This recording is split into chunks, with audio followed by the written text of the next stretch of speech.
I'm super excited today to get to introduce you to Meri Crouley. She probably is known by many of you because she's one of the people I really like to watch on Rumble. And I met her originally at HIM. I was with Pastor Jeff McCracken, and we were with a bunch of other people. And Bill Johnson was in the Starbucks, and Mary was talking to him. And then she came by and I said, "Aren't you Meri Crouley?" And so you stopped and talked to us about 10 minutes. And so I told my wife, I'm going to talk to this lady, Meri Crouley. And I'm going to see if Jeff and I can get to know her. And so that worked out at HIM. So you are hosting a series of events, and I'm really excited that my brother and I are going to join you. And this is next week in Costa Mesa. So tell us about that. Well, thanks, Larry, for having me on your show. And thank you, wonderful viewers. I know several people I know watch Larry. They've bought his books. And anyway, God is doing connections right now. And we're in a very significant season. And the event is actually called Open the Heavens, California Dreamin'. It is June 6th and 7th at the Harbor Light Church in Costa Mesa. Now, why this is so significant is we're coming into a season, I believe, of a showdown. And there's a lot of like Hollywood. I'm in the LA area. I've Mhm. actually God woke me up, and Larry, you might have heard me tell this story. Several years ago, I woke up and I heard him say, I want you to build a studio to rival Disney and call it Destiny. And I'm like, what? I don't want to build a studio. I don't really want to do that, even though I'd been doing TV things. But let me tell you, God is blessing and anointing people that don't know what they're doing. And so when you come to this event, Open the Heavens, Larry is going to be one of the people. In fact, he's one of the sponsors of the event. And June 6th, if you know your history, is D-Day. And D-Day in 1944, when they stormed the beaches of Normandy, it was a pivot point for World War II. 5 years after that date, there was a baby born that was called Lonnie Frisbee. He was the catalyst for a movement, Larry, known as the Jesus Movement, Right. but he died in 1993. And he was this powerful, guy, but he had been molested, Larry, when he was 8 years old in Hmm. 1957, and he tried to tell his mom and stepdad, and they didn't believe him. And so in 1967, on a mountain outside of Palm Springs, California, all the hippies would go up there and they'd party, and many of them dropped LSD. It was the whole tune in, tune on, and drop out, or tune in, whatever. I wasn't part of that movement. It was before our time. But let me tell you, when he prayed that, Larry, what happened was he had a vision of the Pacific Ocean and he saw all these people in darkness. And Jesus appeared to him and said, I'm putting a light on you to reach lost people. Hmm. And at the same time, Pastor Chuck Smith in Costa Mesa, little church called Calvary Chapel, was thinking of quitting after 17 years of pastoring. And he used to go down to Laguna Beach and watch all these hippies, Larry, lining the streets, and he'd shake his middle-aged bald head and say, Dirty hippies, why don't they take a bath? And his wife, the heart of a mom, said, Chuck, don't say that. We got to pray that God's going to reach these kids. Right. And so he told his kids, if you ever see a hippie, I'd like to talk to him. So this is where God is setting the stage. It's God's show. It's through a series of divine coincidences. Lonnie was hitchhiking right down the street from where we're going to have this event at Harbor Hmm. Light Church. And Chuck Smith's daughter's boyfriend picked him up and brought him right to meet Chuck. And the rest is history.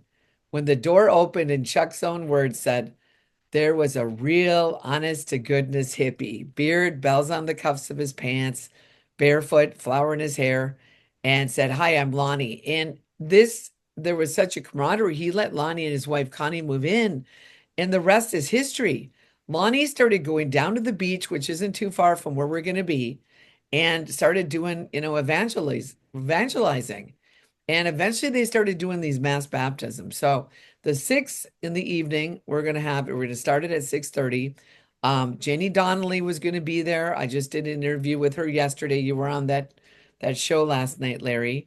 And Jenny Donnelly was part of Her Voice movement, Mayday USA, and Don't Mess with Our Kids.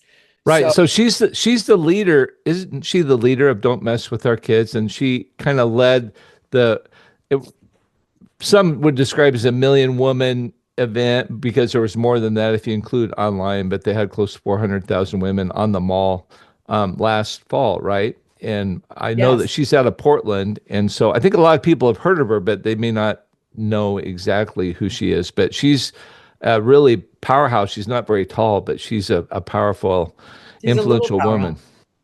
Well, and what the story is, because I'm a storyteller and many people, Jesus talked in parables because people can actually visualize word pictures. Hmm. That's why Hollywood and the media is so important. And that's why they've controlled the narrative for so long. And that's Right. why we're taking it back. But no, what happened with Jenny is God told her that she was supposed to start building 1 million women. And she was like, Lord, have you seen my Instagram? I maybe have 2,000 people, I don't know. But ultimately, what happened was God was starting to do this coincidences, these connections. Lou Engle, many of you might know him. Lou Engle was told he needed to gather 1 million women on the Mall of Washington. And Falake Kellogg, who's a friend of mine, a Nigerian woman who has a pastor's a church in Washington State called The Collective, had a dream about Lou Engle, didn't even know his name, didn't know anything about him. God showed him Lou Engle. She said, he's a general. She was talking about a communion revival. So God connected Falake and Lou, and then they started hearing about this Jenny Donnelly. And so God told him to connect with her. And so I was actually at that event. It was October 12th, Yom Kippur, Jonathan Kahn and Jenny Donnelly and Pastor Cheon, my pastor, and Lou Engle, a number of people. And they started this thing called Don't Mess with Our Kids. Hmm. And this was actually something that happened in Peru, Leary, that there was a guy named Christian Rosas and his sister. They started literally throwing people in jail if they didn't literally if their kids wanted to transition, they would throw them in jail and stuff. And so they started saying this is wrong. And so they got literally thousands of people to go to the streets and they started protesting and they put this pink and blue flag and they said, don't mess with our kids. And literally they ousted George Soros. He took his money out of Peru. And literally it was a miracle. And so Jenny heard about this. And so they pretty much just copied it. And they started Don't Mess with Our Well, Kids. well, it's so brilliant because how in the world did the devil ever convince the church that we don't need to be concerned about culture? Sister, we just need to pray. We need to go to the four walls of the church building, at least an hour and a half a week.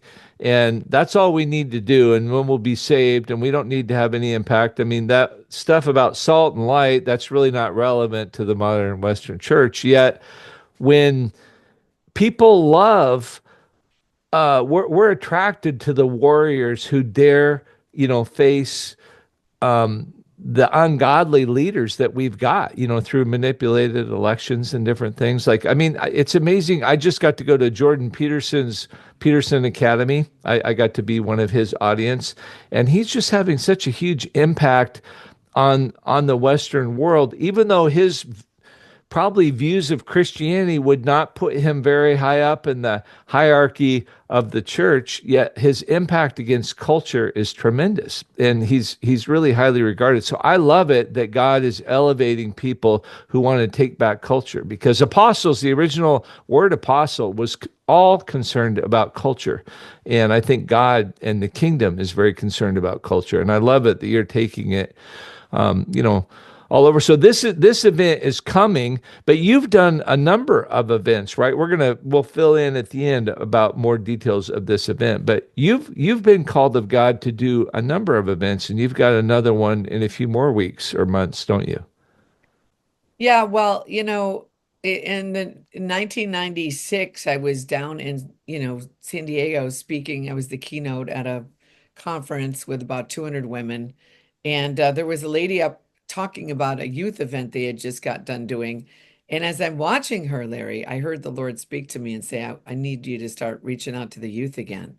See, this is the key, everyone watching. You have to just follow what you hear the Holy Spirit telling you. And some people said, well, I don't know what he's telling me. Well, then what is in your heart? What is really God put in your heart? And so all I know is I put together a team of women. We didn't know what we were going to call it. We just started to pray, and God started to tell us. Once we started to pray, He said, start looking for venues.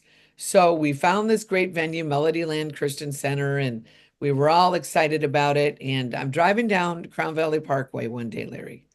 And all of a sudden, out of nowhere, the voice of God, not audibly, but it was almost audible. That's how loud I heard it.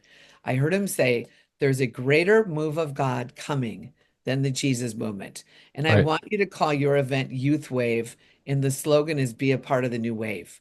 And so the first Youth Wave was September 13th, 1996, at actually the Anaheim Vineyard because Melody Land canceled the concert.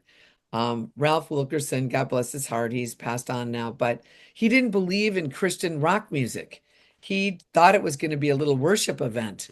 Little did he know that we had Christian bands, and so we canceled it and we moved it to the Anaheim Vineyard. And I ended up going around everywhere promoting it. And that night, 5,000 kids came to that Wow. auditorium, and Wow. 500 of them gave their hearts to the Lord. And I feel God's heart right now. Because whenever I feel his heart, I cry. And you know what? God said there's a greater move. There's so many of these kids now that seem disillusioned, that are LGBT, gender dysphoria, dying of fentanyl, looking for love in all the wrong places. All of a sudden, the Lord is going to bring in this wave. And Right. they're going to be like so on power and so on fire for God. You know what I pray all the time is that myself that I will not be offended by what God does. There's so much of the traditional Western church that's going to go, well, those fish need to get cleaned before they're going to come into our building, and I think that just like the original hippie movement, I'm old enough to remember it. I saw them, it was them. It was a little bit like Chuck Smith. I mean, that's the way my parents were like Chuck Smith. And so I don't want I want to embrace what God's doing. And Bob Jones and many others have saw that it's going to be a movement of youth. And he called it a billion soul harvest. And I think so many people are going to be torn, but I want everything that God's got. What have you kind of seen? I mean, Kim Clement, I focus a lot on his writings and his prophecies. He talks about a much greater movement. He says that this will be the biggest movement in really the history of Christendom that's coming, this outpouring. But that just has been confirmed by so many people. Have you, in your dreams or whatever, seen some of the things that are going to happen? Well, yes, I study history and I study revival, and many of great moves of God have started in California. Right. Listen, every state is great. So, I was born in Minnesota. I lived in Texas. I've lived in three different demographics. So every state is important to the Lord. Some people get, I don't know, there's almost like this Well, competition. Kim Clement favors California. He says it's going to start in California. And he says it's going to start with music in California, interestingly. But keep going. Well, and a lot of the moves of God in California, you had William J. Seymour with the Azusa Street revival Right. that broke out in April 9th, 1906. Catherine Coleman at the Shrine Auditorium, where thousands of people would come and get healed. Amy Sybil McPherson, and then the Jesus movement. But in fact, William J. Seymour literally died in 1922, but he said there's going to be a much greater Right. move after it than Azusa Street, which they can attribute almost 520 million people, back to Azusa Street that got the baptism of the Holy Spirit, the power of God and the fire of God. So we're coming up now to this time. Actually, this coming Sunday, June 1st, is Shavuot or Pentecost, June 1st and 2nd. And so this whole week of the 6th and 7th, and then the 8th is Pentecost Sunday. So there's going to be Baptize America down at Pirates Cove, Yeah, I'm where looking forward to doing that. We're gonna stay an extra day after your event, and my brother and I are gonna go down there. And I mean, that's starting to make the news. It came up in my YouTube feed. It just showed, like, was it a Saturday or two ago? They had thousands of people that got baptized. I mean, there's like spontaneous things are starting to happen. I'm so excited. It's not just gonna be a couple dozen people that are gonna be baptized this coming a week from Saturday, the 8th. I'm super excited. In fact, I was just talking to a pastor today. Their church is really growing, and we agree that there's like the boomerang is coming back on the devil. I mean, it kind of started with Clinton in my recollection, and then Obama just twisted tolerance and Christianity. And it just seemed like we were getting beaten and we were going to lose, and Christianity was coming to naught. And now I think it's starting to turn around, and I know that God, is doing great things. I want to ask you a question about one of your dreams that God's given you. One of the things I've noticed is that all these people who I look up to, they're running after the destiny that God's got them, but the mountain is higher than they feel like they may have the faith to climb, and they don't know how they're going to get there. Yet God is still calling them to do things. And I feel like that sometimes with what I'm trying to get these venues, and I'm amazed at you that you're a single woman and you're not super rich. I didn't know that. I can't tell, when until I got to know you and talk to you a little bit. But you it's difficult for me, and we've got resources to secure venues for only 100 people, and yet you're doing venues for hundreds of people, and you're trying to do multiple ones per year. You are like a wild woman of faith, and you did not choose an easy road. So I want to hear about what that's like, and then I want to talk about kind of an insight I might have into your Destiny studio idea, because I I have an idea that I want to ask you, but tell us, what is it like? Because you didn't choose an easy road, Mary, to try to get all these venues all over these places. And I remember seeing you, I think it was in the fall. I think you were in Ireland or Scotland or somewhere. Was it England where Yeah, I you were? went to England and Switzerland. Yeah. Yeah, I saw that. Well, so the situation is, and everyone listening, you just do what you hear him say. Jesus only did what he heard the Father say. Hmm. So remember, Jesus even said, "You didn't choose me; I chose you. He chose me." And oftentimes it says, "Many are called, but few are chosen," because few choose it. I mean, a lot of people would rather just kind of be comfortable and happy and sit around. But with COVID, God literally told me COVID-19 was Christ overcoming victory in disease, Psalm 19.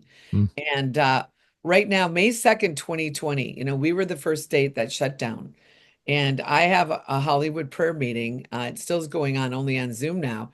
But between the Whiskey A Go Go and the Roxy across from Hustler, God told me to have on Wednesday night, have this prayer meeting and Facebook Live it. So we started in 2016, and we'd have, a few hundred show up, we'd Facebook Live it, and we started seeing things happen. We'd had worship, and then as we prayed, the Holy Spirit would start giving me prophetic words, and I'd start seeing, like, in the Hollywood Hills, in the spirit realm, I saw that there was things happening to the kids, bad things, and we started, really coming against the demonic entities and Right. under the anointing, and then we started seeing things happen. Epstein started getting exposed, Weinstein. Right. All these people, it wasn't just us. Karen Cavell has Hollywood Prayer Network. There's other people praying. We're not the only game in town. But the thing is, the effectual, fervent prayer of a righteous man or Right. woman avails much.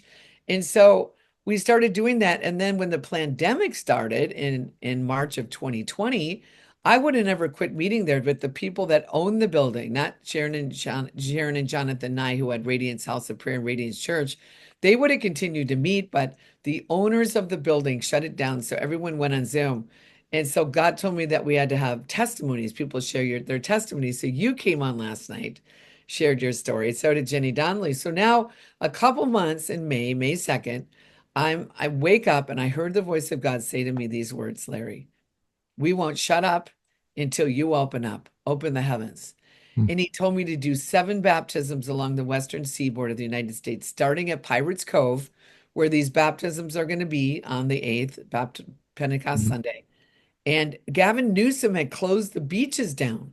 And so, we thought, It what if was we, based on science, wasn't it? yeah, No, it was a right. narrative. It was not science. I mean, it was. Yeah, Keep no, no, no. going. But so what happened is we ended up putting it, I only have a little over 3 weeks to put it together. Sheila Zelinsky, I just met her. She moved to LA. She had me on her podcast. We put together these flyers. And that morning, when we said we'll do it at 9 in the morning, because that's when the Pentecost happened. It Oh says yeah. 9 in the morning. So we pull up Angel Wilson, Angel Ashley, and his wife Lori. are going to be one of the speakers as well. Angel on June 6th, 1983, interestingly, at 19 years old, was touched by God after the Gay Pride Parade. Hmm. And he started getting convicted of his lifestyle, Larry, and he started telling God. Now, he wasn't a believer. So he's coming down off drugs. He's hearing God speak to him, and he's thinking, like, God, I've tried to change. I can't. And you know what God said to him? He said, I never called you to change. I called you to surrender. Wow. And so he put up his arms and he said, I surrender. Angel has an amazing story. It wasn't an easy road. He wrote a book called Over the Rainbow, God's Eye for the Gay Guy. Not saying it's okay to be gay, but telling you that God loved Angel and loves people that are in any lifestyle, but he doesn't call people to those lifestyles. He made them, in Right. Mark 10, it says God created them male and female. So, you know what I mean? He doesn't give you gender dysphoria. And so, anyway, so that first baptism, as we pulled up at 9 in the morning, there was a rainbow around the sun. There Wow. were 200 people there. We had worship. And in the spirit realm, I always say Psalm 24. I don't try to battle demons. You know what we do is we go in and we say, lift up your heads, O you gates. Be Right. lifted up, you everlasting doors. Let the King of glory come in. So what happened is I know in the spirit realm it opened a portal and after that, Sean Foyt and Jess and Parker Green started, and it just opened up something. And that's why God said, open the heavens. And so that's why this event on June 6th and 7th, even people are telling me, Larry, Mary, I know something's going to happen at that event. I know, Well, I just feel it. I just want to encourage people to come. I mean, I know that there's a number of people that live in the LA area, and you can drive an hour or two, and you could do it on Saturday, and you could, do what you can do. But my brother and I will be there at all the time that you're open with this on Friday night and most of Saturday, and then you're going to do it in San Francisco as well. And I've already been kind of thinking about that. That's the middle of August, isn't it? What's the date for that? Well, it's going to be August 16th. Yeah. And, we looked at some bigger churches. See, this is the thing.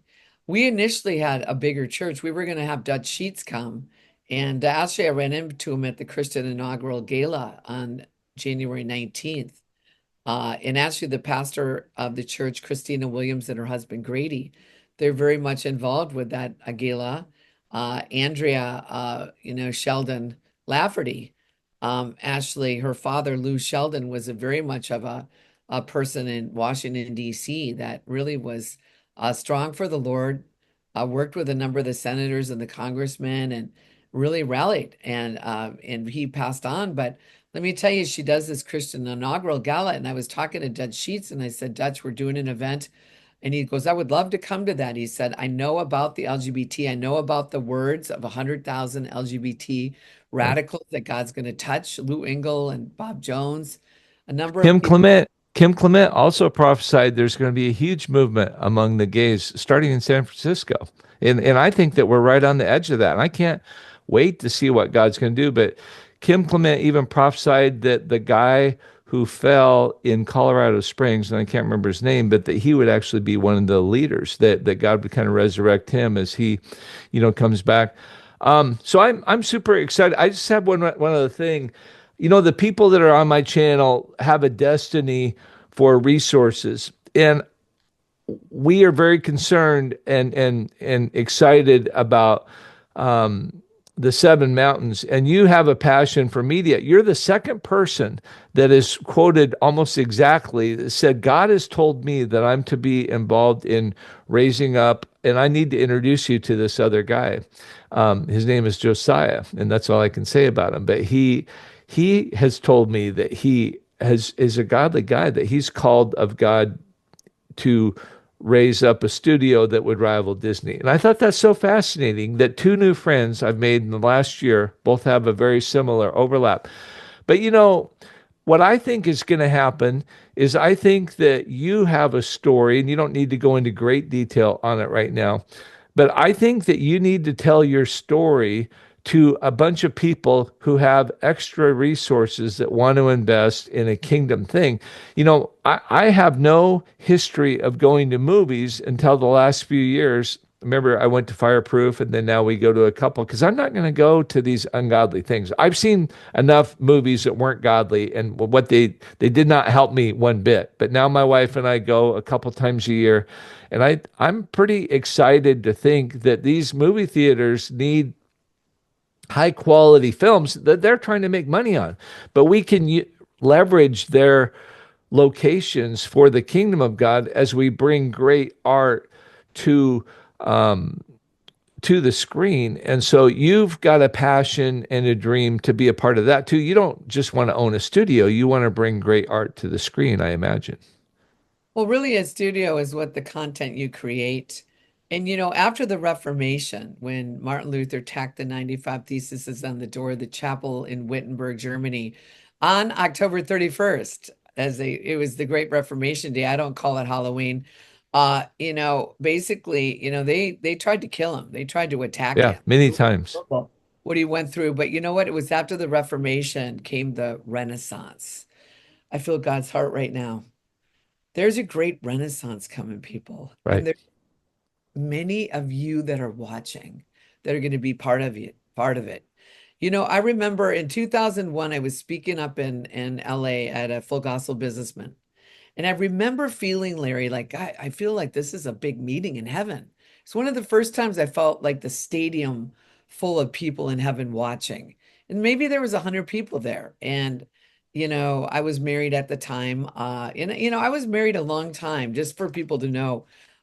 There came a point, and I'm still friends with my ex-husband. I don't know why I'm sharing this. I feel it's important. Finally, God said, I release you. Rick had been given up for adoption, and there was like an orphan spirit in his heart. And there finally came a point where God does tell people he releases people from Yeah. situations that can Right. kind of become even emotionally damaging. So I think some people tend to judge and throw stones at people. And I'm not talking about me, but even people that are LGBT or people that have gone through many challenging circumstances and don't understand the path or the door that they've walked through. But I remember I was up at this event and I was preaching, it was good. And then I called everybody up. I was going to start praying over them. And that's what I do. The Lord uses me to prophetically pray over Mhm. people, give them encouraging words. But I would say he can talk to a donkey if he wants to. So don't start thinking you're so great just because you can prophesy. That it's the fruit of the spirit that's more important. So all of a sudden I hear this prophetic word, and God starts talking about Harry Potter movie had just come out. I never have seen any of the Harry Potter, nor will I. And Right. I heard the Lord prophesy through me, which of course every word you have to test. That's Right. another Right. thing. So now I hear the Lord saying, I have Harry Potter, he said, was from the dark side. But he said, I have Academy Award winning movies that I want to release from heaven tonight. Who wants one? And I'm like thinking, like, wow, like I've never heard him talk like this before. And I thought, like, I'll take one. So I thought, give me one. And so 5 years later, I mean, you have to understand the Lonnie Frisbee. I'm working on a movie about Lonnie Frisbee called The Prodigal. Now, some of you think, oh, I saw the Jesus Revolution. No, that was really about Greg Laurie. Lonnie was in the story, but my movie is called The Prodigal, and it's about Lonnie. And so it's an Academy Award winning movie. I know it is. God actually told me that Mel Gibson was his number one director. Now, whether that happens, but I know many people that can connect me to Mel, but Yeah. Mel's working on the resurrection right now. So this is the thing. I've been on this project for over 17 years, and I've had four writers. There's been so many times that I thought, God, I don't think I can take it. I'm done with this. And you know what the Lord would say to me? He would say to me, like, what about the children? Right. What about them? Because I've done the first movie film I've ever done, Larry, was about sex trafficking in America called Freedom Cry. And I've been showing that at a lot of my events. I'm not showing that here at this one, but let me tell you, the Lord said, what about the children? They are trying to take Lonnie Frisbee was molested at 8 years old by a 17-year-old boy babysitter who he tried to tell his mom and dad, Larry. And you know what? His stepdad, and they didn't believe him. Right. How many of you watching here today have been molested? Things have happened to you. You have children that are gender dysphoria confused. Jenny Donnelly said 1 in 3 high school kids is gender confused. That just doesn't happen. That is an ideology, what they're trying to do with the phones, with the media. That's Right. why we have to It's a take it. conspiracy. It's a conspiracy. I mean, there's all Yes. parts of culture are combining. I So we're going to take it back just to finish up because yeah, this is your show. We are going to take it back, and this is a showdown, and it's the greatest show on earth. And this is last I'll say. God told me the greatest movies, the greatest music, the greatest intellectual properties, the greatest businesses, the greatest is getting ready to be released now. But you know what, Larry? We have gone through the fire. We have gone through the right, test. He had to make sure that we had the right heart to be able to carry this mantle because we're not going to have ego edging God out. right. We have to know that this is his show. He's running the show. And all I am is shepherd girl. I help find lost sheep. So Well, that's my call. I appreciate you sharing, and I do think that someday that the other side of the wealth transfer, we should set up a meeting where you could tell the story and there won't be pressure, but there's going to be people who are going to say, I would love to invest in a portion of that. And it can be extremely profitable. It's not like sometimes there's a time to give things away, but other times I believe there's a time to invest. And I think there's going to be prudent investors who are going to sense that God has got special things that are coming from heaven just for us. So, Mary, it means so much that you met with me today. I can't wait to see you and everybody else you've got down in California in just over a week away. But my brother and I are looking forward to it. And thanks for taking time this morning. I hope that you can come down and join us January 6th or the Saturday the 7th, maybe even at Pirates Cove on the 8th. It's going to be a great time. My brother's going to join me. And I want to encourage you to watch the interview with Jenny Donnelly that Mary had. It was so powerful. I'm a Washingtonian, and the abysmal things that happened last weekend in Seattle were horrible. And Jenny Donnelly was at ground zero, and it's a very powerful interview. And it was really amazing to me to see such a fiery woman of God stand up and really fight for the culture of our country. So check this out, and thanks for watching.